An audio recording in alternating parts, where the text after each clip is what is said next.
iglesia, no la que le decimos. Iban por la novena iglesia. Ya apareció otra. Y apareció otra en la Biblia. La de los Borbones.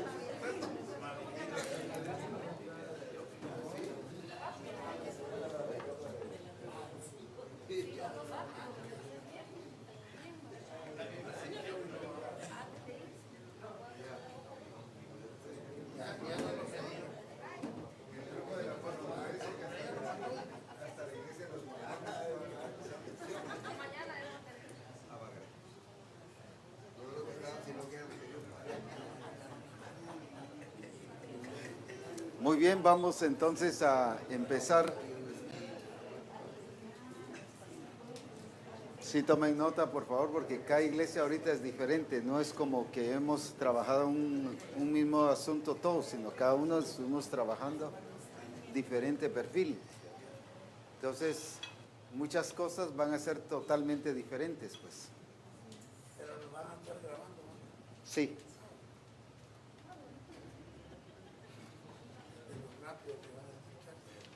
Ahora, esto sí es, como dijéramos, es súper buenísimo al pasarlo en los distritos y que esto mismo suceda y se revise en los distritos para que cada pastor nos encontremos ahí donde estemos.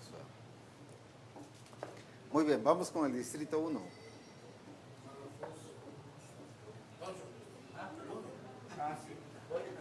El 8 no, el 1 el 8 son los testigos de Jehová.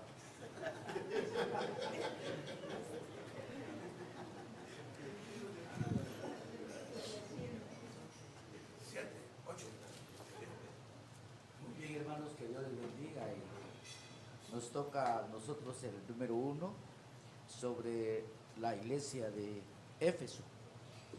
Bueno, en primer lugar dice, escribe el ángel de la iglesia en Éfeso, el que tiene las siete estrellas en su diestra, el que anda en medio de los 7 candeleros de oro, dice así. Bueno, en primer lugar, Dios le habla al pastor aquí por un acto de misericordia, por lo que vamos a ver más adelante. Vamos a ver, en primer lugar acá, el pastor era un pastor activo, era un pastor trabajador en la obra y también era un pastor que tenía paciencia con la obra. Porque según el verso 2 dice, yo conozco tus obras y tu arduo trabajo y paciencia. Entonces, aquí vemos a este pastor que es un trabajador en la obra y también tenía paciencia con la iglesia que él pastoreaba, ¿verdad? También era un pastor con discernimiento.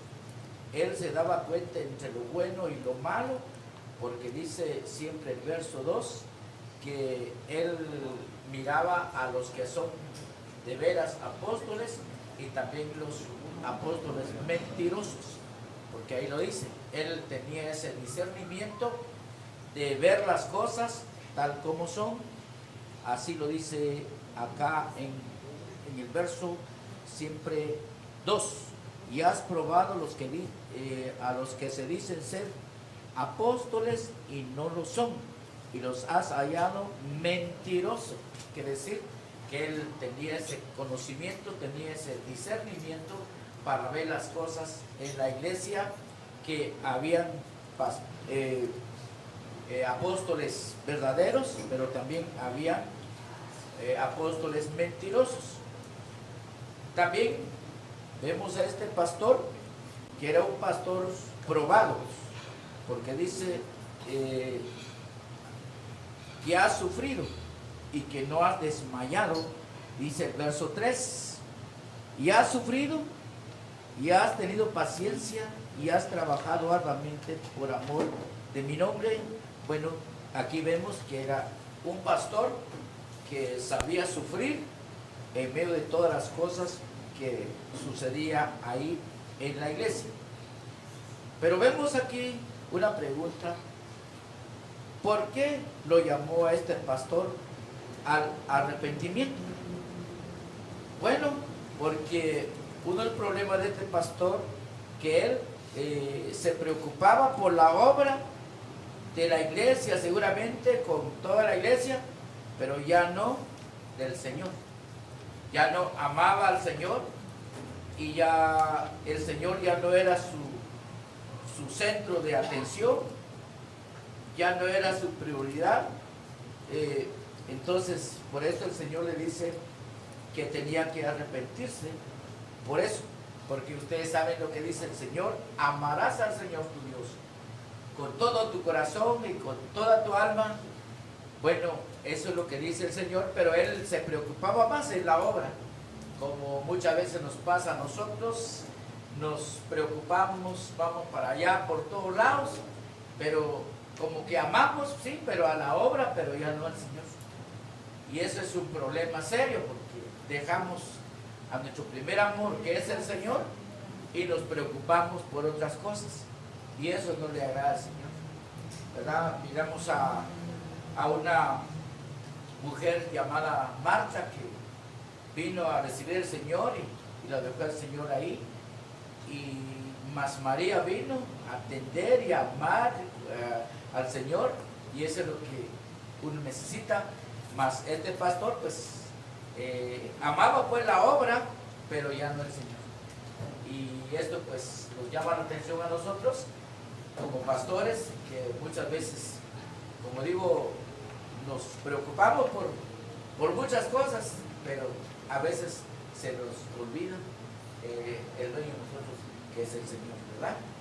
Muy bien, continuamos con lo que venimos estudiando esta tarde. Y también porque estaba caído y no se había dado cuenta. Según dice el verso 5, dice así: recuerda por dónde has caído y arrepiéntete y haz las primeras obras. Si no, vendré fuerte. Aquí vemos que él no se había dado cuenta, pero se había caído en otras cosas, pues hacer otras cosas, y ya no la obra del Señor como él quería que hiciera. Entonces seguimos hoy. Y también, ¿por qué el Señor le manda a hacer las primeras obras? Porque él estaba haciendo todo fuera del diseño, ¿verdad? Él estaba haciendo, pero fuera del diseño. Ya no es ahí, pues. Y eso pues nos llama la atención, que a veces nosotros estamos haciendo el trabajo, pero no, ya no es ahí, pues. Y eso le dice: haz las primeras obras.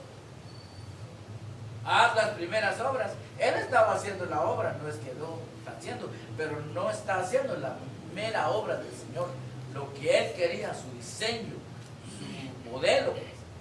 Por eso le dice: haz las primeras obras. Dice la palabra del Señor, lo que venimos viendo.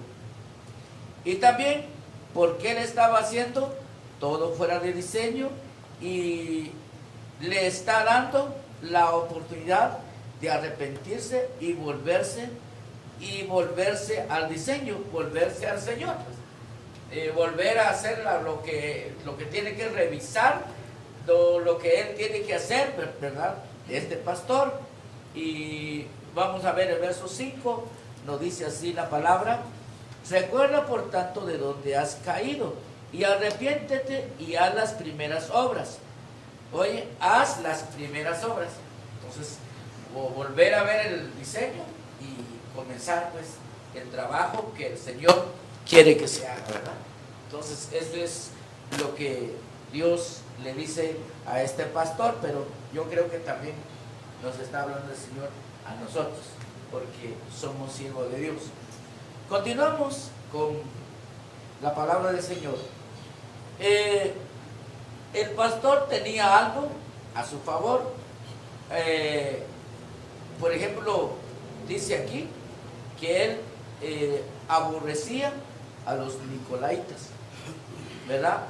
Entonces, él tenía también cosas buenas, este pastor, porque miraba que cosas como hablamos de la democracia, quizás se metían en la iglesia y él no lo quería, no aceptaba eso. Él quería siempre que Dios fuera en primer lugar, y por eso dice que el Señor le dice que tú aborreces a los nicolaitas. Bueno, seguimos adelante.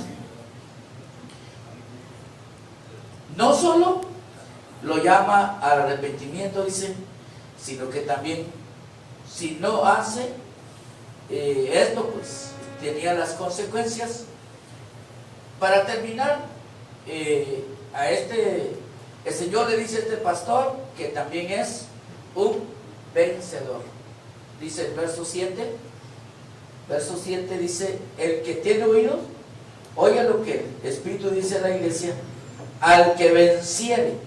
Entonces, le dice un vencedor. Y por último, terminamos con esto. Este pastor tiene que ponerle atención a Dios, porque le dice: el que tiene oído, oiga lo que dice el Señor. Y dice que debe de ponerle atención a Dios, ponerle oído a la palabra, porque solamente a través de la palabra de Él podemos hacer bien las cosas como Dios le manda al pastor de esta iglesia de Éfeso. Que Dios les bendiga.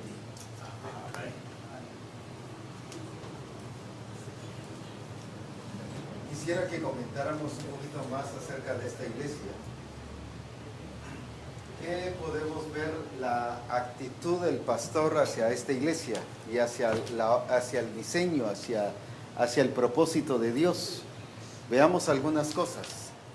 Solo que dijeron, este grupo dice que tenía discernimiento de espíritus, pero más bien dice que probaba el espíritu. No es que lo tuviera, porque si hubiera tenido discernimiento no hubiera estado con esas deficiencias. Así es que dice que ponía a prueba y lo desenmascaraba al que aparentaba ser apóstol. ¿Qué otra cosa vemos en relación a este pastor, en relación a esta iglesia de Éfeso? Dejó de amar a Dios y ya no había unidad en la iglesia. Dejó de amar a Dios y ya no había unidad en la iglesia. Era un pastor que le dio importancia a todo lo demás y amó a la iglesia, pero no amó a Dios. Un pastor activista. Un pastor activista. ¿Qué otra cosa? Leámoslo ahí y vamos a participar. Es un pastor apasionado por la obra, pero no apasionado por quien lo envió a hacer la obra. Un pastor apasionado por la obra, pero no apasionado por Jesucristo. ¿Y cuántas veces la obra nos tiene apasionados? Y nos metemos a la obra, pero nunca tenemos una relación con Dios. Pues. Muy buen punto también. ¿Qué otro punto?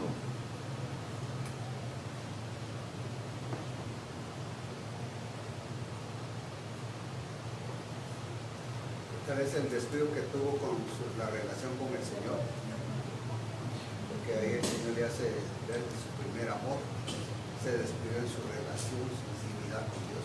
En su intimidad con Dios. Se fue por las obras Se fue por las obras y descuidó su... y descuidó la relación. Así es. ¿Qué significa esto? Dejó de ser discípulo. Sí, dejó de ser discípulo porque no oía lo que el Espíritu Santo decía a las iglesias. Cerró sus oídos. Pero ¿qué otra cosa en relación a esto de las obras?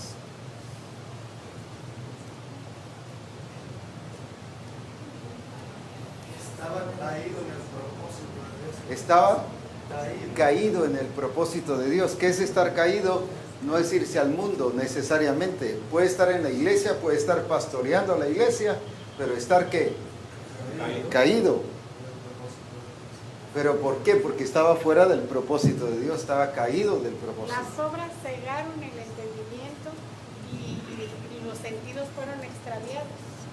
¿Qué pasa con un pastor que solo se deja llevar por las obras, pero abandona el diseño? ¿Cómo le llamaríamos a eso? Alimentaba su ego de eso. Alimentaba su ego porque para él era ¿qué cosa? Importante que era Tener el reconocimiento. tener Los reconocimiento, resultados. los resultados, más que por el Señor por él. más que por el Señor mismo. Y a veces nos importan más los resultados que el Señor mismo. Dejó de hacer la voluntad del Padre. Dejó de hacer la voluntad del Padre.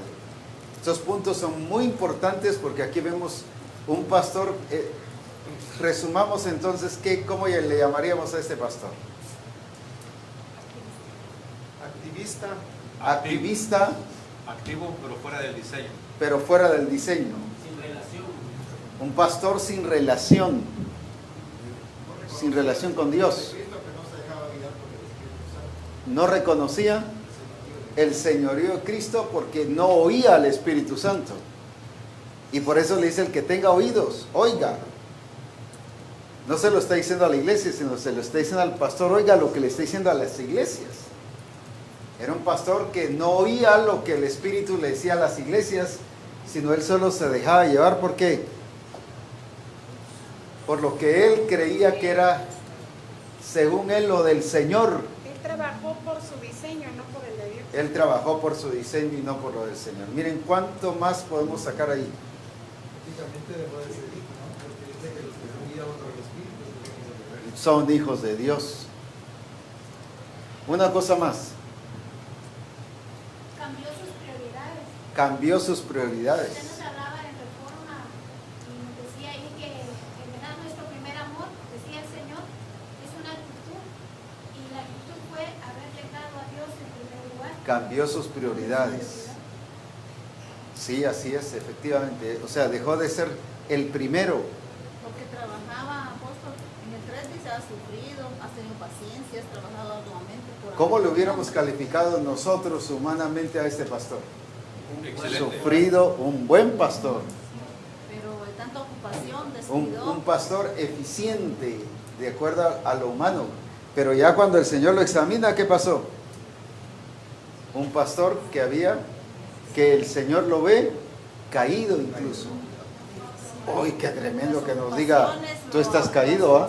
Pero ¿cómo va a ser si yo estoy predicando, yo estoy adorando, yo estoy cantando, yo dirijo la alabanza, pero estás caído, le dijo. Pastor de apariencia. Un pastor de apariencia. Asumió que servía a Dios.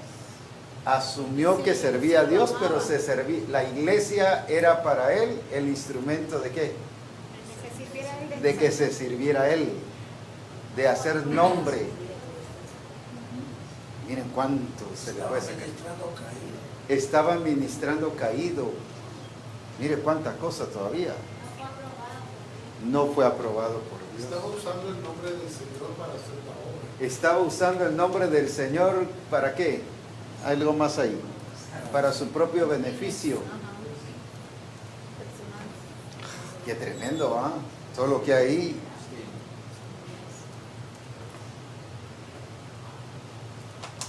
Creo que la Escritura dice: ¿por qué me llamáis Señor, Señor? Y si no hace lo que Dios manda. Él estaba haciendo lo que él quería, ¿no? Lo que él quería. para su conviene. La iglesia era para él, ¿qué cosa? Su modus vivendi. La iglesia era, ¿qué cosa? Su lugar de plataforma. Híjole. La iglesia era la plataforma para él, no era la expresión de Cristo. Era la expresión de él. Él se descuidó. ¿Era qué? Hombre céntrico, así es. Todo centrado hacia él. El problema fue que se dedicó a todos los demás mandamientos, pero descuidando el primero, Y era amar. sin entender que todos los mandamientos, obedecer todos los mandamientos sin el fundamento del primero, carecen de sentido. Todo lo demás no tenía sentido. Entonces todo se echó a perder porque no estaban basados en el primero y más grande mandamiento. Era amar a Dios sobre todas las cosas. Amarás al Señor tu Dios con todo tu corazón. Uy, qué tremendo eso para los pastores, para nosotros mismos. Como dijo alguien, santo Dios. Sí. Esto nos lleva a ser cristocéntricos. Muy bien. Vamos al número 2 entonces, a la iglesia de Esmirna.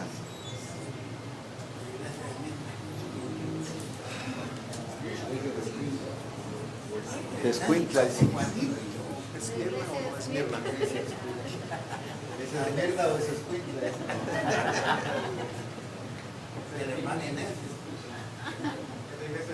Gracias a Dios.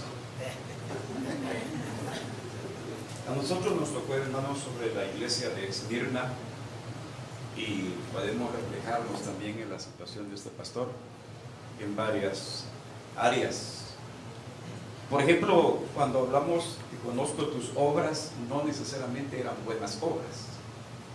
Siempre cuando hablamos de obras creemos que son cosas buenas, pero hay obras que son malas.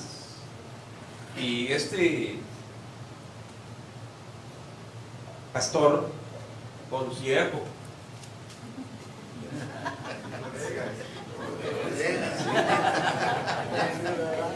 era un consiervo sin identidad.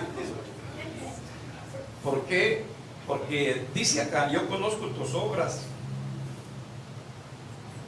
y tu tribulación y tu pobreza, aunque tú eres rico.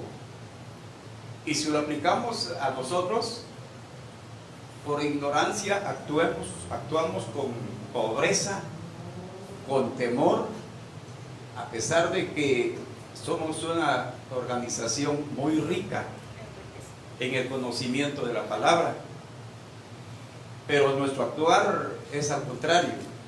Siempre lo hacemos con temor de que esto no va a funcionar.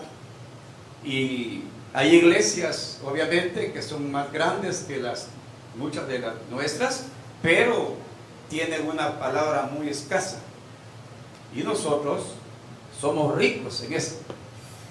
En otras palabras, no hay excusa para que nosotros nos estemos quedando estancados o rezagados, sabiendo que tenemos mucha palabra revelada. Ahora, vemos aquí también que no solo él tenía autoridad, pero no lo sabía. Dice acá, yo conozco tus obras y tu tribulación y tu pobreza, pero tú eres rico, tú tienes autoridad.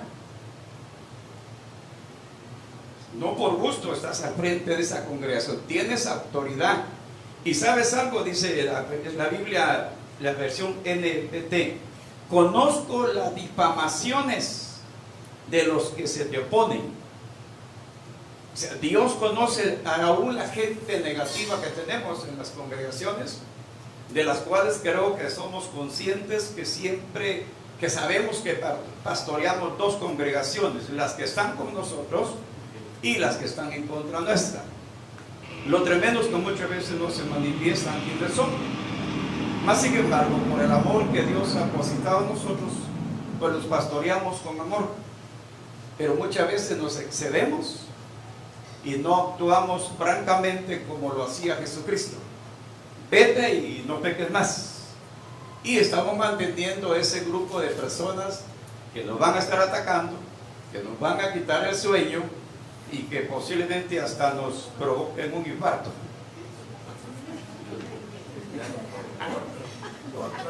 Otro. Pero dice, no temas. Si le dice no temas, era porque era un pastor débil. Y esa debilidad es la que no nos permite a nosotros actuar de una manera correcta. Le tenemos miedo a la oposición, le tenemos miedo al fracaso y se nos olvida de que nunca hemos estado solos. El Señor ha estado con nosotros, de tal manera que dice acá, pero sé fiel. Nos pone una implicación, sean fieles y yo les voy a dar la corona de la vida. En otras palabras, hermanos, contamos con un potencial espiritual el cual lo podemos usar. El asunto está que no estamos actuando de acuerdo al diseño. Jesucristo nunca estuvo, como compartía el apóstol en una reforma sobre la situación del joven rico. El joven rico dice que guardaba los mandamientos, pero no aceptaba las directrices.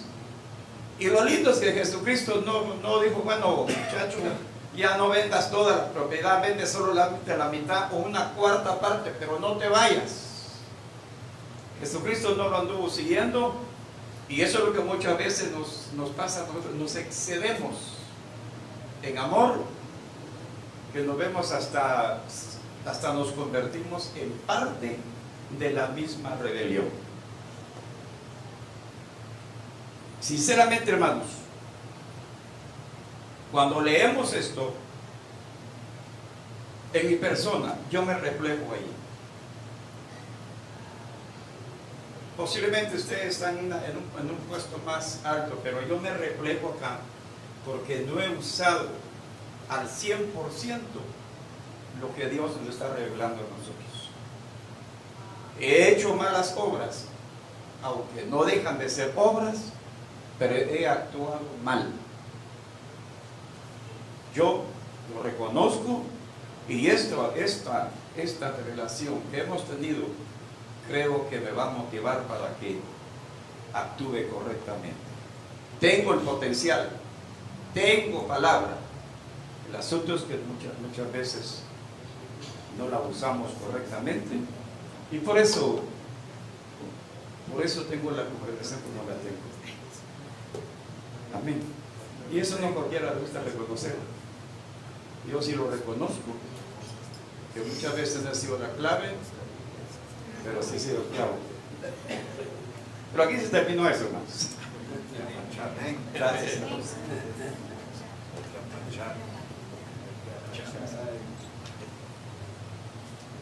Felicito al hermano Juan precisamente por esta actitud. Así es. Porque esto es lo que nos debe producir todas estas cosas que estamos viendo hoy. Amén. Platiquemos un poquito de esta iglesia de Esmirna. ¿Qué vemos de esta iglesia de Esmirna? Yo lo que veo en esa iglesia, apóstol, en primer lugar ahí, por lo que menciona, era la falta de una identidad, de saber lo que tenía, pues, porque dice, pero tú eres rica.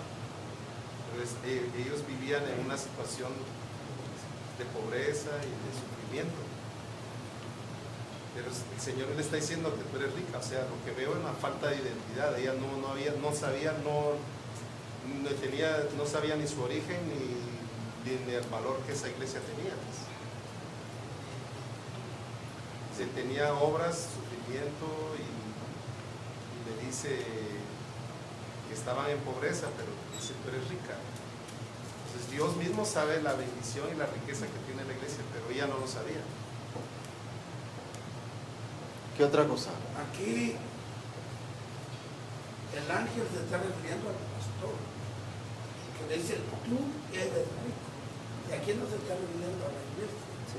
No era el pastor, sabiendo todo lo que él tenía y lo que era en Dios, no había llegado a reconocer todo lo que era capaz, metiéndose en el gobierno de Dios. Pues aquí le está diciendo que él es pobre, a pesar de que él tenía todas las riquezas puestas delante de él. El pastor pobre, ¿verdad? Un pastor pobre. No lo que Dios quería que fuera pobre, sino él mismo. No sé si hemos escuchado a algunos pastores. ¿Qué tal aquí? ¿Cómo está, pastor? Aquí como cuando usted era pobre. Eso lo escuchamos bastante.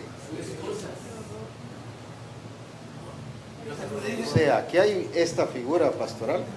Yo se lo dije a uno así, ¿qué tal? Aquí, igual que cuando tú eras pobre.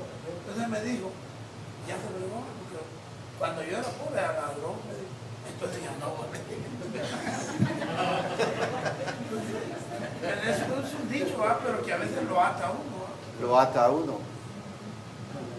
Ahora, ¿qué otra cosa vemos aquí? Con eso de que dice, y la blasfemia de los que se dicen ser judíos y no lo son, sino sinagoga de Satanás. ¿Qué vemos en la acción del pastor en relación a esto? Que era permisivo, no había parado. Y el Señor, ¿cómo dice que es esto? Es blasfemia. Hay términos que el Señor usa que si nos lo usaran para nosotros, uy, pero qué fuerte eso. En otras palabras, el pastor, ¿qué era? Permisivo. ¿Permisivo para qué? ¿O en qué? No corregía. la enseñanza. No corregía. El permitir que estuvieran blasfemando. ¿En qué? ¿En qué? Él no estaba en su lugar de corregir. No estaba en su lugar de dirigir la iglesia, sino estaba siendo dirigido. Yo recuerdo una vez que hace, no sé si 20 o 25 años, fuimos con varios hermanos, incluyendo el apóstol Canagüey en ese tiempo, y fuimos a una iglesia por allá por Coán, bien metidos. Y había un problema en esa iglesia, era serio el problema. Y ya habían llegado a trabajarlo, y el pastor, el hermano me estaba traduciendo, me estaba interpretando. Entonces, ¿y cuál era el problema de la iglesia? Entonces se para uno y dice, miren, el pastor es buena gente, nos quiere mucho, nos resuelve muchos de nuestros problemas. Yo dije, ¿y entonces qué? Si lo está alabando. Entonces, le digo, sí, le digo, pero dígales que cuál es el problema entonces. Es que no nos manda. Nosotros queremos un pastor que nos dirija, que no nos tolere las cosas, que nos corrija. Yo dije, ¿cuánto quisiera yo que todas las iglesias fueran así? ¿Qué pasó? Este pastor no era el que, justamente es un buen punto ese, no dirigía, a él lo dirigían. Estaba siendo influenciado por este grupo. Estaba siendo influenciado por este grupo. Cuando somos permisivos, ¿qué pasa? Significa que no estamos dirigiendo la iglesia, sino que estamos siendo dirigidos. Y eso nos convierte en permisivos. No hacer el trabajo que se nos ha pedido que se haga.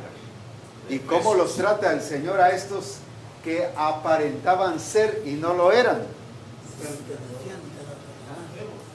Que eran pertenecientes a Satanás. Pertenecientes a Satanás. ¿Qué era lo que el pastor estaba permitiendo entonces en la iglesia? Sobre esto, ¿qué era lo que el pastor estaba permitiendo en la iglesia? Que Satanás dirigiera Que Satanás dirigiera la iglesia. la iglesia. Y que el gobierno de él estuviera. Y que el gobierno de Satanás estuviera en la iglesia. Eso es, hermanos. Que la iglesia se convirtiera en una sinagoga. Que la iglesia se convirtiera en una sinagoga de Satanás. Mire qué tremendo, hermanos. Cuando el pastor no dirige la iglesia, no estoy diciendo manipulando la iglesia ni que sea jefe, ya eso ya lo vimos que no. No estoy hablando de eso. Dirigir, guiar a la iglesia para que viva en el Espíritu, eso es otra cosa. Cuando el pastor no hace eso, la iglesia no se queda sin dirección. O la dirige el pastor por medio del Espíritu Santo, o la dirige Satanás. No hay pierde. Alguien está dirigiendo la iglesia. La iglesia no se queda sin dirección. O es uno o es el otro que está dirigiendo a la iglesia. Cuando yo cedo mi lugar, no se queda el vacío. Hay alguien que la está dirigiendo. En este caso, ¿quién era? Apóstol, a esta iglesia veo que no la llama al arrepentimiento, sino que va a ser probado y que permanezca fiel. Que permanezca fiel. Quiere decir que no había sido ¿qué? Que no había sido fiel. Por eso la llama a ser fiel. Al pastor. Llama al pastor a ser fiel. Este pastor no había sido fiel. No tenía vida. No tenía vida. Y aquí le está diciendo qué cosa.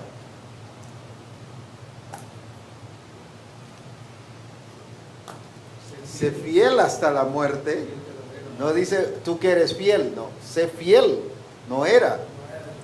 Sé fiel hasta la muerte, y si eres fiel hasta la muerte, vas a tener la corona de la vida. Sino que,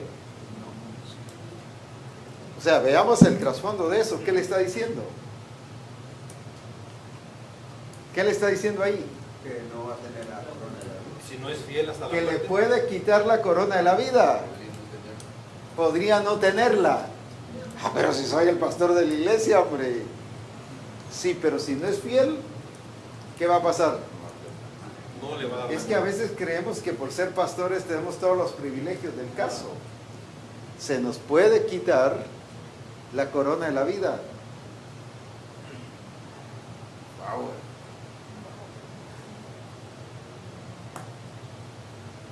No es que creemos que por ser pastores somos intocables. No. Aquí dice, si eres fiel, te daré la corona de la vida. En otras palabras, si no eres fiel, ¿qué? Nada. No te voy a dar nada. Esto es ¿qué? Esto le mueve la silla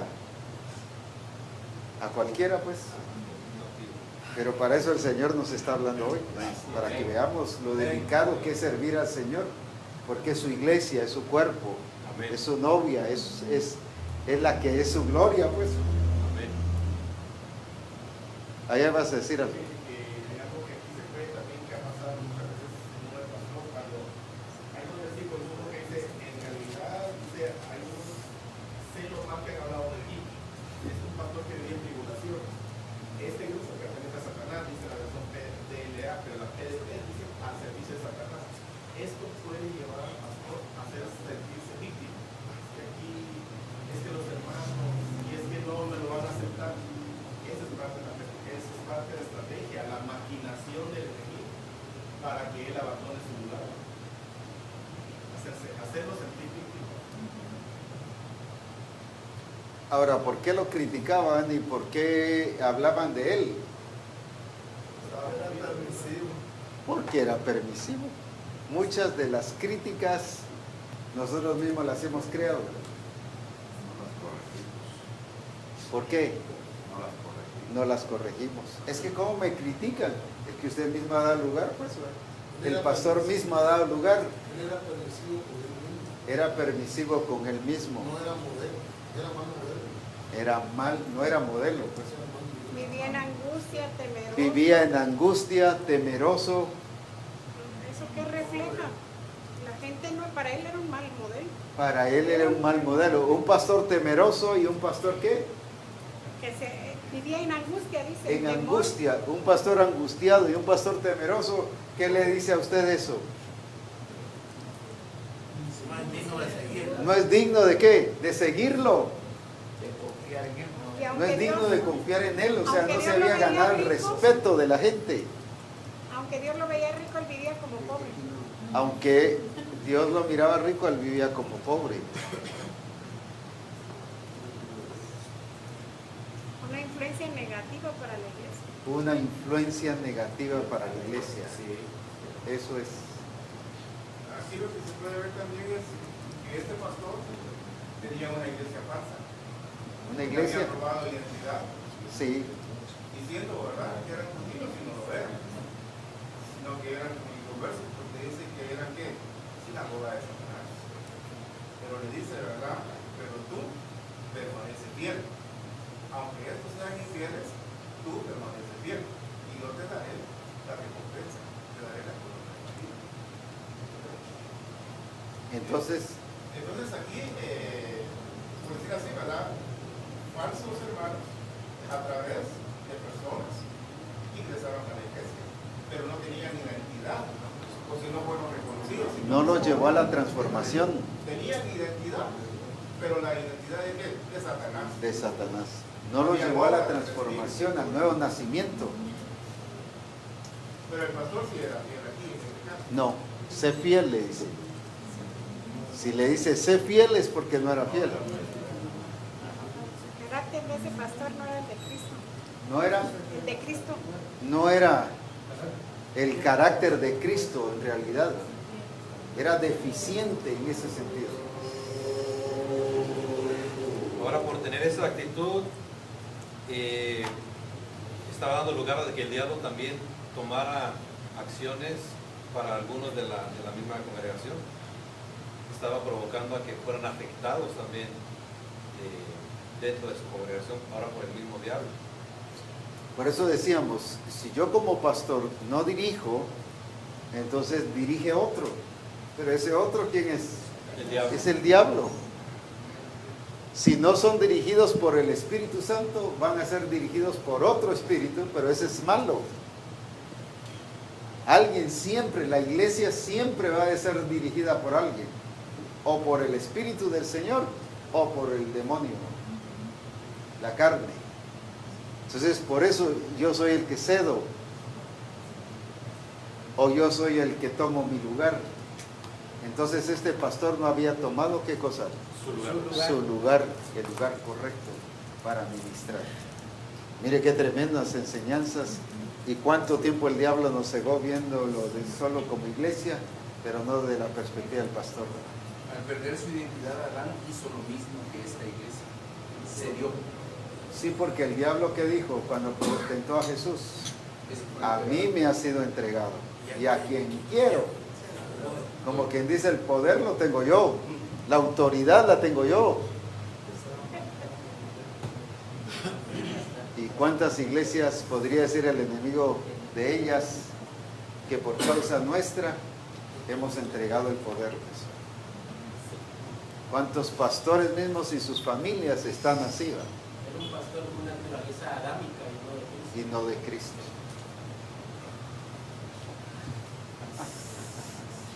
Santo Dios. Muy bien, vamos al número 3. Esto se puso chulo.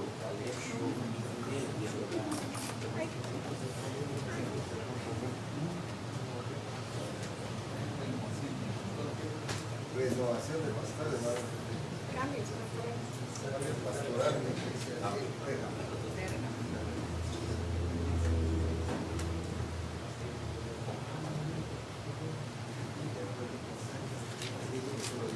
Dios bendiga a mis amados. Nos corresponde hablar sobre la iglesia de Pérgamo. Leo ahí rápidamente. Dice que no se lo leo primero. Y escribe al ángel de la iglesia en Pérgamo, el que tiene la espada aguda de 2 filos, dice esto: yo conozco tus obras y donde moras, donde está el trono de Satanás, pero ahí tienes mi nombre, no he negado mi fe, ni aún en los días en que Antipas, mi testigo fue muerto entre vosotros, donde mora Satanás. Pero tengo unas pocas cosas contra ti, que tienes ahí a los que retienen la doctrina de Balaam, que enseñaba a Balac a poner tropiezo a los hijos de Israel, a comer de las cosas sacrificadas a los ídolos y a cometer fornicación. Y también tienes a los que retienen la doctrina de los nicolaitas, la que yo aborrezco. Por tanto, arrepiéntete pues, si no pegaré a ti pronto y pegaré contra ellos con espada de boca. El que tiene oído, oiga lo que el Espíritu dice a las iglesias: el que venciere daré a comer de maná escondido, y le daré una piedrecita blanca, y en la piedrecita escrito un nombre nuevo, el cual ninguno conoce sino el que lo escribe. Los logros de esta iglesia, escribimos 2 logros: fiel al llamado, y cuando hablamos de que fue fiel al llamado, es que él permaneció en el pastorado. Eso no significa de que él estuviera bien. Hay muchos pastores que podemos estar en el pastorado, ejerciendo una función pastoral, predicando, enseñando, pero no necesariamente significa de que estemos bien. Este pastor era fiel a ese trabajo pastoral. Sin duda él permaneció en medio de las adversidades, de las luchas que enfrenta todo ministro o todo pastor. El otro logro que tuvo es que mantuvo la fe a pesar de la persecución. Vemos allí que a este pastor, aunque habían personas que ya habían sido perseguidos y matados, Antipas fue uno de ellos, y a pesar de la persecución, él se mantuvo firme en su trabajo pastoral. Podría ser que nosotros vivamos en un pueblo donde hay una ciudad donde hay persecución de creyentes, y a pesar de que hay diversas situaciones, permanecemos allí, pero eso no significa de que estemos bien de todas maneras.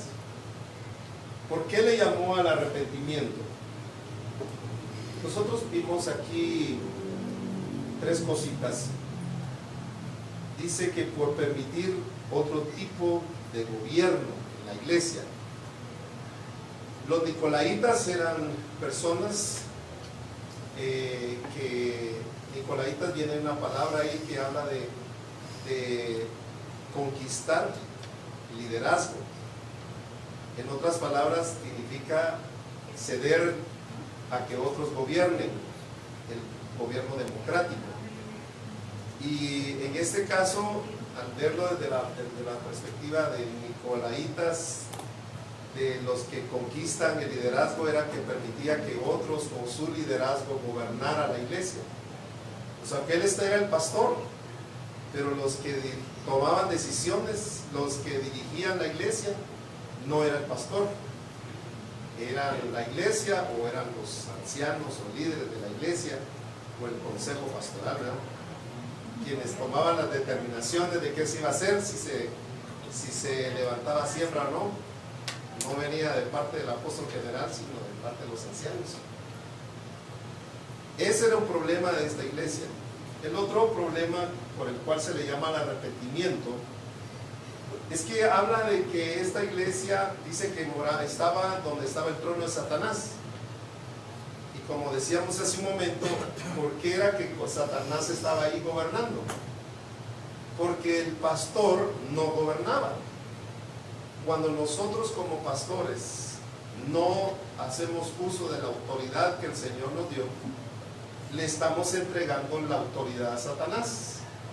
Y entonces el trono de Satanás está ahí en la iglesia, porque el que gobierna es Satanás. Por eso es que estaba el trono de Satanás en esa iglesia, porque aunque este pastor era fiel al pastorado, pero no hizo uso de la autoridad que Dios le había dado como pastor de esa iglesia. Él entregó la autoridad. El otro asunto que vimos aquí es porque dice que permitió la doctrina de Balaam. Y vemos que la doctrina de Balaam era enseñar a los hijos de Israel a fornicar. Las mezclas. Cuando nosotros mezclamos la doctrina, lo que Dios ha ordenado, voy a decir, la revelación que Dios nos ha dado, y la mezclamos con otra cosa, a eso se le llama fornicar. Y este pastor, en primer lugar, no gobernaba él, no tomaba las decisiones él, entonces otros eran los que decían que era lo que se tenía que hacer. Entonces por eso era que era permisivo en cuanto a la fornicación, porque habían otras doctrinas, habían otras cosas que ellos hacían en esa iglesia, y el pastor nunca tomó su lugar para corregir o para decir esto no es así, este no es el diseño, esto no es lo que Dios está enseñando. En otras palabras, él nunca le llamó la atención a nadie. Pudo haber sido un buen pastor, muy amable, muy atento, muy cariñoso, pero permisivo. Permitía que otras enseñanzas se dieran en esa iglesia. Vimos aquí que esta iglesia no dio la talla. Y no dio la talla precisamente por no corregir, y por eso es que el Señor les dice que iba a venir el castigo por haber fornicado. Esto lo llevó a esta iglesia a ser una iglesia, o mejor dicho, a este pastor, aunque era pastor fiel y muchas cosas, pero no estaba viviendo bajo el gobierno ni bajo el señorío del Señor Jesucristo. Después de esto pudimos sacarnos. Bien, trabajemos esta tercera iglesia.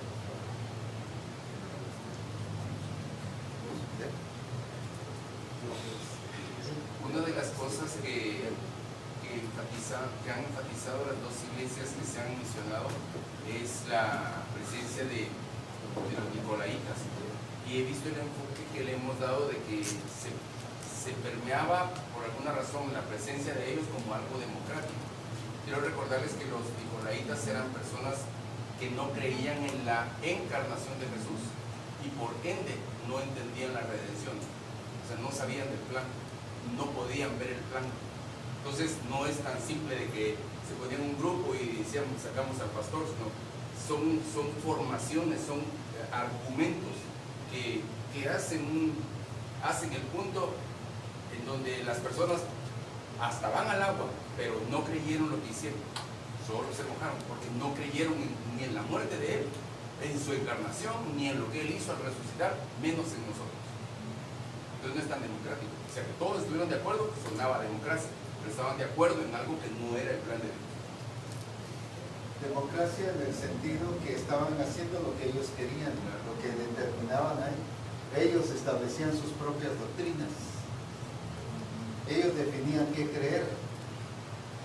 Pero sí tenían este problema, pues, que negaban todo lo que era la vida en Cristo Jesús. Pues. ¿Qué otra cosa vemos aquí? Que estaban formando discípulos fuera del diseño. Que estaban formando discípulos, pero fuera de qué? Diseño. Del diseño. Nosotros decimos, pero si estoy discipulando, sí, pero ¿bajo qué diseño? ¿Bajo qué herramientas estoy usando? ¿Qué herramientas estoy usando? ¿Qué otra cosa? Sigamos. Vemos aquí un concepto quizá errado por ser parcial a fidelidad, porque está siendo fiel a una elección de Dios. Vinieron las circunstancias y él siguió ahí, aunque estaba en un lugar donde estaba el trono de Satanás, pero él seguía fiel al ministerio.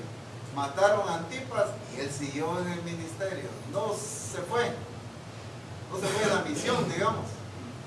Sin embargo, estaba fallando en su función ministerial por no corregir a la iglesia en el diseño de Dios.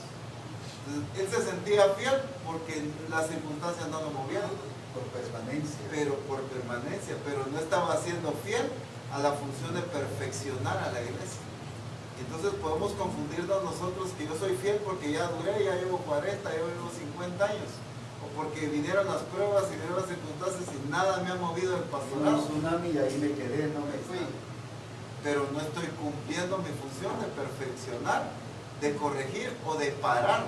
Porque dice, tienes ahí a los que retienen la doctrina de Balaam. Tienes ahí a los que retienen la doctrina. Ya se le habían metido. Ahí estaba. Y él estaba siendo permisivo. El problema de esa condición es que el Señor le dice, si no te arrepientes, vendré a ti y los juzgaré a ellos, pelearé con ellos. El juicio de Dios a la iglesia era por culpa del pastor. Vendré a ti y pelearé con ellos, dice. Por la falta de carácter del pastor de corregir y de ser permisivo a las cosas fuera del diseño de Dios. Y si vemos en el Antiguo Testamento, incluso a Ezequiel y a otros, y aún en el Nuevo Testamento, cuántas cosas que el Señor va a reclamar la sangre de la iglesia, pues, a nosotros como pastores. Si uno se pierde, bueno, se perdió, se fue. No, tengamos cuidado. Esa persona puede ser reclamada. En este caso, como vemos ahí, el reclamo de Dios por sus ovejas. Vas a reclamar de que la sangre de los que se pierden, si no les hablamos, Dios la demandará. Y eso dice la Escritura, que Dios la va a demandar a nosotros. Eso es muy delicado, hermanos, y por eso es que si no salimos con la seriedad ministerial, y aquí no estoy diciendo que ya no nos guiamos ni nada, sino con la seriedad ministerial de aquí, entonces, hermanos, ahora que ya el Señor nos ha estado hablando sobre esto, es delicado seguir sirviendo al Señor, aquí y aquí. Satanás, apóstol, se hace fuerte cuando yo enseño cosas fuera del diseño y expongo al discípulo a estar en contra de Dios. Y expongo al discípulo a estar en contra de Dios, así es. Lo llevo a que se opongan. Estoy ganando partidos al estilo la iglesia de Corinto. Unos de Apolos, otros de Cefas, otros de Pablo, y otros de Cristo. Pero esos de Cristo también estaban en disputa, estaban en el mismo nivel. Estaban en contra de la vida en Cristo Jesús. Y estaban formando partidos. Y digo que Satanás se hace fuerte porque de momento no se ve, hasta que ya está el problemón. Es que el pastor se da cuenta y dice... Por eso es que hay trono de Satanás. ¿Qué significa trono? Gobierno. Ya no solo había presencia de espíritus malos ahí, sino había gobierno de Satanás ahí. Qué tremendo es. Aquí luego, por allá, no sé. Aquí dice que el pastor también se estaba dando cuenta que había gente que estaba sirviendo de tropiezo a los hijos de Israel y no les llamaba la atención para que no lo fueran. Lo mismo sucede hoy en día en las iglesias, ¿verdad? Que hay gente que sirve de tropiezo para que otra gente pueda servir mejor al Señor. Mas, sin embargo, hay pastores que no corrigen eso, ¿verdad? Entonces yo creo que es interesante eso también. Una pregunta, apóstol, aquí habla de que este pastor permitía la doctrina, esa doctrina que llevaba a la gente a comerles, los sacrificaba a los ídolos. En aquel tiempo, ¿qué era eso? ¿Y cómo se puede ver eso ahora en la iglesia? Esas cosas sacrificadas a los ídolos. Dice el versículo, porque dice, tienes ahí la doctrina de Balaam que enseñaba a Balac a poner tropiezo entre los hijos de Israel, a ponerle cosas sacrificadas a los ídolos. Cosas sacrificadas a los ídolos en aquel entonces. ¿Y cómo nosotros en la actualidad pudiéramos permitir eso? Es una pregunta nada más que yo creo. ¿Qué significa cosas sacrificadas a los ídolos? Hemos confundido que las cosas que se hacen, por ejemplo, alguien dice, es que si se hace tamales para Nochebuena es algo sacrificado a los ídolos. No, sacrificado a los ídolos es entregado. Es entregado. Es, ¿qué cosa? Ofrecido a. Dedicado, ofrecido a. Ya la gente solo se aprovecha y manipula para que no hagan tamales, pero se va a comer tamales a escondidas. Yo, para hacerles franco, lo voy a contar así abiertamente. Platicando con Alex González y el apóstol Sergio Enríquez y ya no me acuerdo con quién más, nos decían una vez que ellos les habían enseñado, el doctor Ríos, a no comer, ¿cómo se llama? El fiambre, y opuestos al fiambre, y ellos también predicaban contra el fiambre. Que si en un 1 de noviembre, como era feriado, se fueron a visitar al doctor Ríos. Cuando llegaron a la casa, que si el doctor Ríos comiendo fiambre. Y él dice, y todos asustados, ¿y qué pasó? Y nadie se animaba a decirle algo, porque dijo, este nos va a echar juicio, pues. Pero lo que quiero decir es, cuántas cosas se prohíben, nos enseñan mal manipulándolas, pero las deseamos comer. Ahora, cuando dice sacrificadas a los ídolos, tiene dos sentidos. Es esa dedicación al ídolo, que yo estoy entregándolo al ídolo. Pero aquí tiene una connotación, voy a ver si lo encuentro, creo que es 1 Corintios 10, donde habla de las cosas sacrificadas a los ídolos. Si me ayudan. Que habla de la cena. Aquí está. 1 Corintios 10.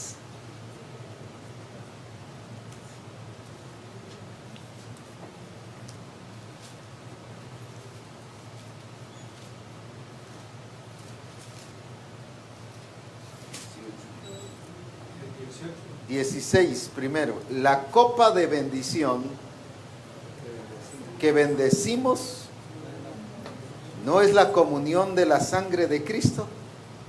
El pan que partimos no es la comunión del cuerpo de Cristo. Y luego pasemos al 18. ¿Qué dice? Mirad a Israel según la carne, los que comen de los sacrificios no son partícipes del altar. ¿Qué digo pues? Que el ídolo es algo, o sea algo lo que se sacrifica a los ídolos. Esto es muy importante.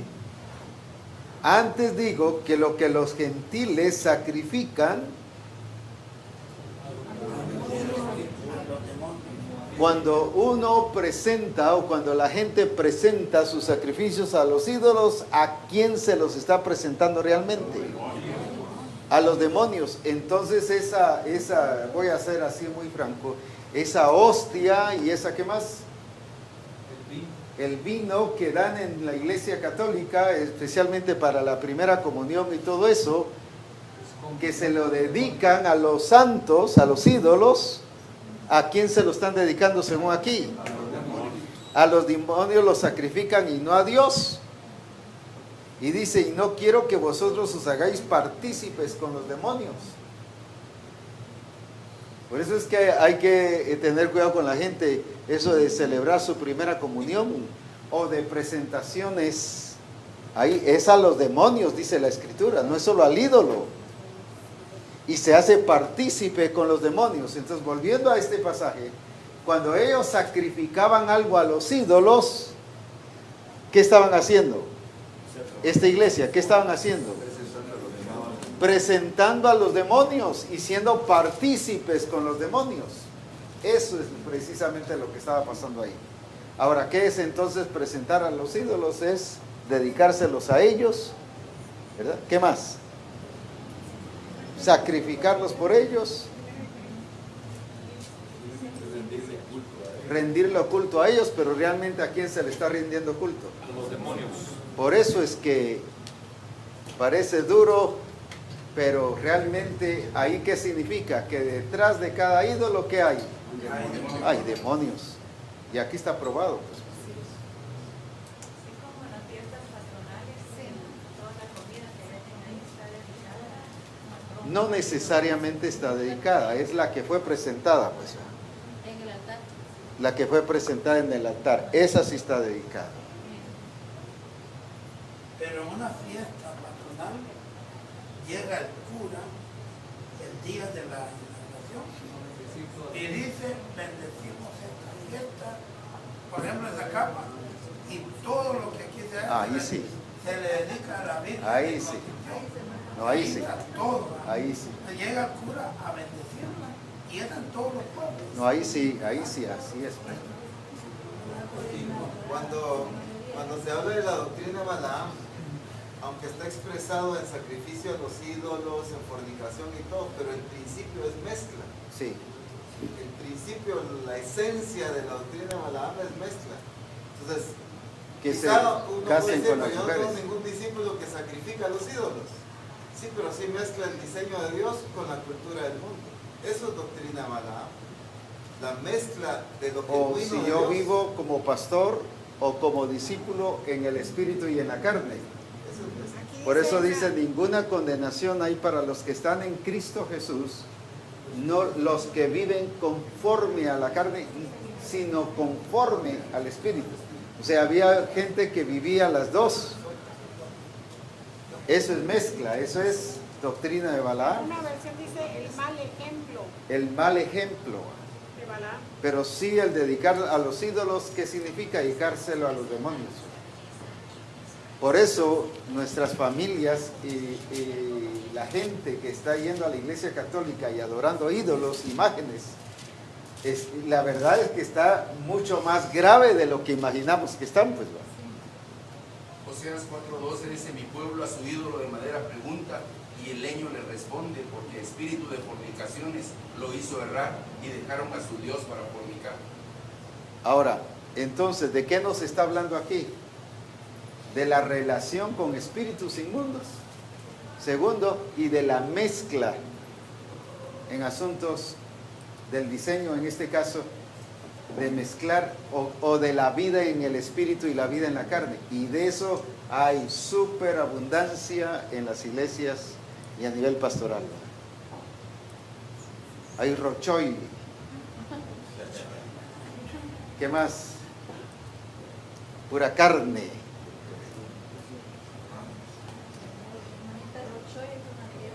¿Se dan cuenta de la importancia de estudiar estas cosas?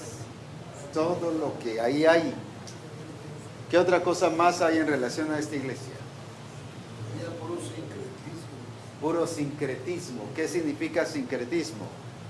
Estaban haciendo lo bueno, pero también lo malo. No estaban definidos, sino había esa mezcla. ¿Qué otra cosa?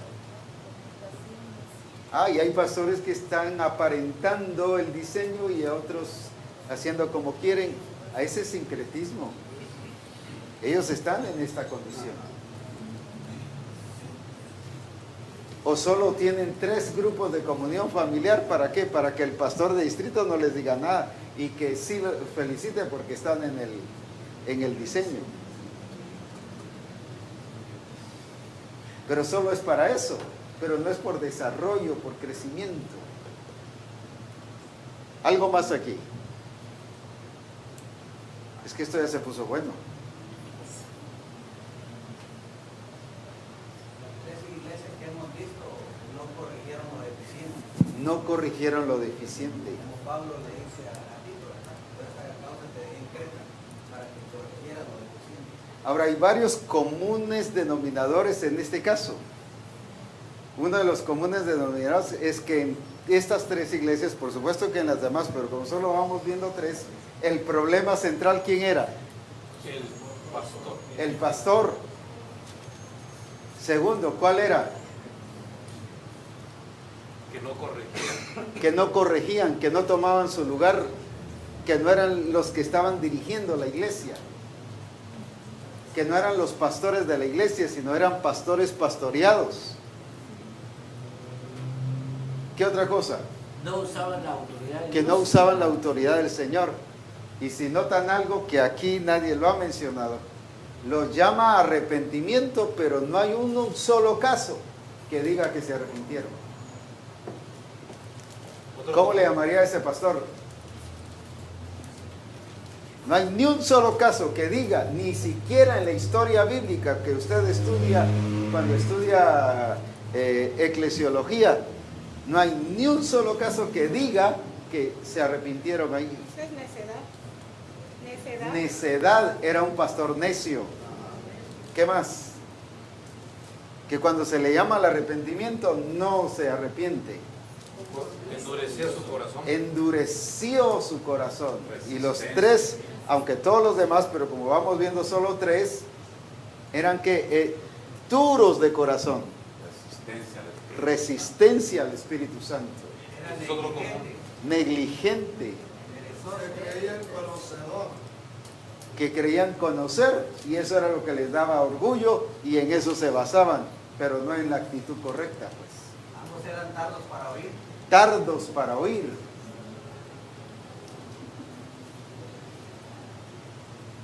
Mire cuánto hay en todo esto, pues. No obedecieron a la verdad, sino a la necedad. O sea, si eran obedientes, pero a la necedad. No, si yo soy obediente, dice alguien, ¿verdad? Sí, pero ¿obediente a qué? ¿O a quién? ¿Y a quién? Perdieron la intimidad con Dios. Perdieron, sí, su intimidad con Dios. ¿Cuánta riqueza hay en todo esto? Y que nos hemos estado perdiendo de conocerla para evitar y ser los pastores adecuados conforme al corazón de Dios. Tenían dualidad, o sea, vivían doble vida. Sí, perdieron el tiempo y no dieron la talla. Y como dije, no hay un solo caso de testimonio donde se hayan arrepentido. Lo llama arrepentimiento, pero no hay ni un solo caso de ninguna de las 7 iglesias que nos dé testimonio que se arrepintieron. Tanto así que ni existen ahora. Tanto así que ni existen ahora, todo es ruina. ¿Y quién fue el culpable de todo eso? El pastor. El pastor. El apóstol. Muy bien, por hoy vamos a llegar aquí y las otras las vamos a ver mañana. Y por favor síganles dando, porque así como estamos aportando entre todos, o sea, no quise correr porque hay mucha enseñanza ahí que se deja todavía volando. Y quiero que sí lo volvamos otra vez a estudiar, especialmente las otras 4 iglesias. Pues, es que no me tocó, pero leámoslo porque así hay participación masiva aquí. Ya mañana traemos la mesa más breve.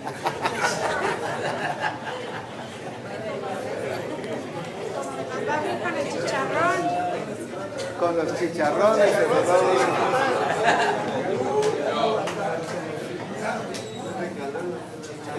Solo solo 2, 3 conclusiones, pero así rapiditas de este estudio que estamos viendo ahorita. ¿Qué nos parece esto? ¿Qué nos hace ver? A ver, rapidito. Yo siempre lo enfoqué a la iglesia, siempre a la iglesia, siempre. Los pobres hermanos eran los pagantes. Y realmente es el pastor el culpable. Sí es.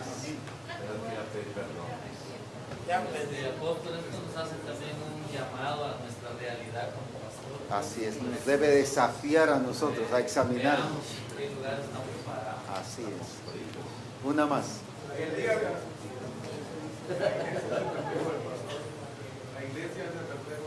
La iglesia es el reflejo del pastor, así es. El día de hoy se nos hizo ver lo mismo que le hicieron ver a él.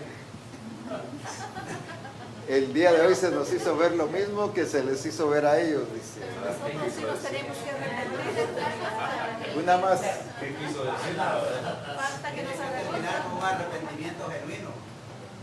Tiene que haber arrepentimiento genuino. Que no se quede ese vacío sin que se diga que se arrepienta, sino que se quede claro que nos debemos arrepentir. Y ya el pastor Juanito nos ha dado ese ejemplo. Yo lo felicito por eso, de veras, el reconocer.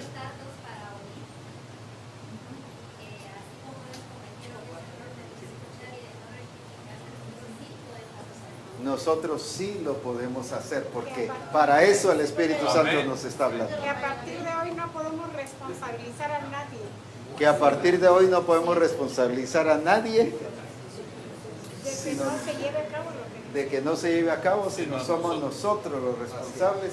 Y por último, que ahora hemos entendido y recordado que el Señor nos va a llamar a cuentas la sangre de la gente que se nos ha ido por culpa nuestra, porque hay gente que se va por ellos, pero hay gente que se nos ha ido por culpa nuestra, por una mala administración, una imprudencia, una palabra incorrecta o algo que hicimos y que no corregimos y que no nos hemos arrepentido. Se nos va a llamar a cuenta de eso, así que hay que examinar. Hay una palabra que dice ahí, mirad pues por dónde has caído, dice, y ya las primeras obras, y esto pues nos llama la atención pues por dónde vamos, si vamos bien o no vamos bien, porque da pena por lo que vimos, porque hay cosas que hacemos y no es ahí pues, y como que estamos bien, como vimos aquí que de dónde te has caído, dice, y ya las primeras obras, o sea, reflexionar y darnos cuenta por dónde estamos, en el modelo, en el diseño y todo eso. Así es, un desafío de examinar realmente dónde estamos. Pongámonos en pie entonces.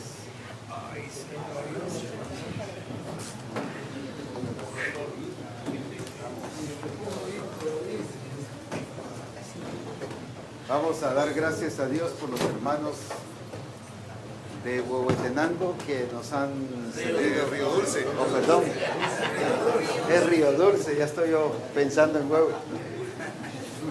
De Cincinnati estoy todavía. Ya iba a venir con sombrero ajeno. De Río Dulce que nos han servido. Gracias por la corrección. De Río Dulce que nos han servido, así que gracias a Dios por ello y vamos a bendecirles y a pedir que la gloria del Señor sea sobre ellos. Pero sí, ahora que estemos ahí solos, no que le diga a la esposa, mira, ¿y tú qué sentís? No le pregunte eso, es ¿qué siente usted? O el esposo, mira, ¿qué sentís vos? No, es cada uno de nosotros ante el Señor arreglando cuentas. Y que no se quede en la historia que no nos arrepentimos, sino que se quede en la historia que Misión Cristiana del Calvario se arrepintió y que se metió al orden para la gloria de Jesucristo. Amén. Muy bien, vamos a orar, por favor, los hermanos de Río Dulce.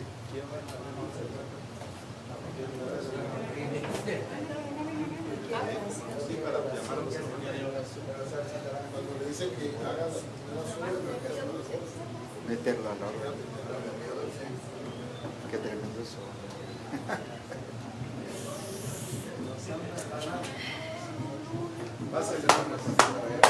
Aleluya.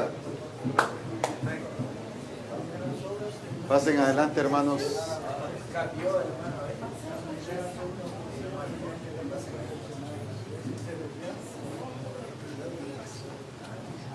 Hermanos, muchas gracias por la forma en que nos han atendido y servido, y por eso nos ven muy emocionados.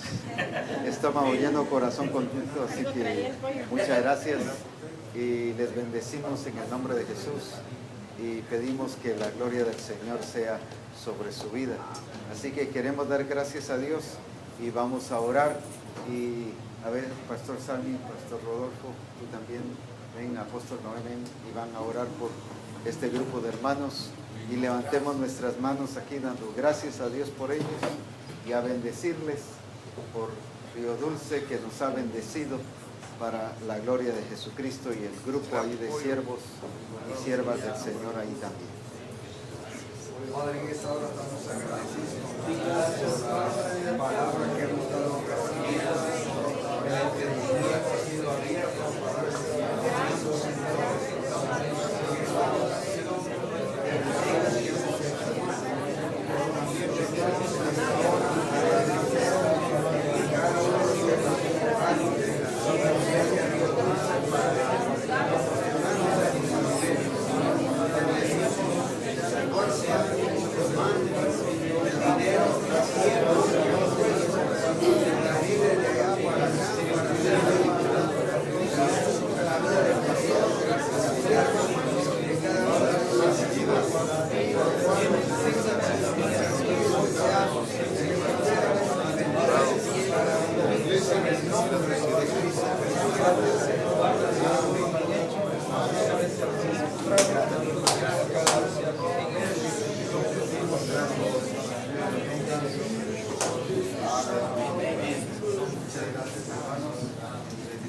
mañana, recuerden, vamos a comenzar con chicharrones.